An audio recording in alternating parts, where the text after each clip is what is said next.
দুবাইয়ের অলিতে গলিতে এখন অভূতপূর্ব দৃশ্য দেখা যায়। বিলাসবহুল গাড়ি থেকে নেমে ধনী শেখরা ফুটপাতে দাঁড়িয়ে খাচ্ছেন এক বিশেষ খাবার। এই খাবারের প্রেমে মজিয়েছেন দুবাইয়ের প্রতিটি মানুষ।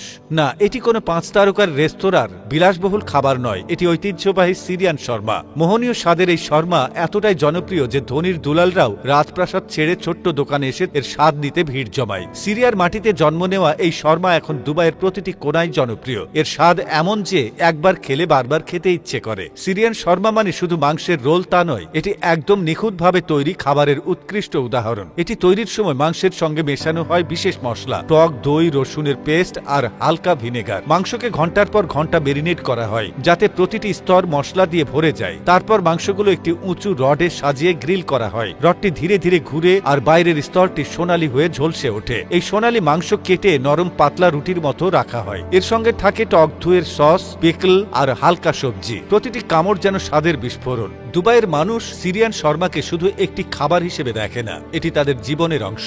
সিরিয়ান পরিবারগুলো যখন দুবাইয়ে আসে তারা তাদের ঐতিহ্যবাহী শর্মার রেসিপি সঙ্গে নিয়ে আসে। ছোট ছোট দোকান আর ফুড ট্রাক থেকে শুরু হয় এই খাবারের যাত্রা। সিরিয়ান শর্মা আরেকটি কারণে জনপ্রিয়, এটি সাশ্রয়ী। দুবাইয়ের মতো শহরে যেখানে বিলাসবহুল খাবার সাধারণ ব্যাপার, সেখানে এই শর্মা কম খরচে বেশি স্বাদ নিয়ে আসে। সিরিয়ান শর্মার আরেকটি বিশেষত্ব হলো এর রুটি। এটি সাধারণ পিটা ব্রেডের চেয়ে পাতলা ও নরম, যা খাবারটিকে আরো মজাদার করে তোলে। দুবাইয়ের সিরিয়ান শর্মা এখন কেবল একটি খাবার নয়, এটি একটি আবেগ। অফিস থেকে ফেরার পথে কিংবা বন্ধুদের সঙ্গে আড্ডায় শর্মা সব জায়গায় মানানসই। এমনকি অনেক পর্যটক দুবাই ছেড়ে যাওয়ার আগে এই শর্মা চেখে দেখার জন্য অপেক্ষা করেন। আজকাল দুবাইয়ের কিছু রেস্তোরাঁ শর্মার নতুন নতুন সংস্করণ তৈরি করছে। কেউ তাতে যোগ করছে ট্রাফল অয়েল, কেউ বা দিচ্ছে স্পাইসি সস, কিন্তু আসল সিরিয়ান শর্মার স্বাদ এখনো অপ্রতিদ্বন্দ্বী।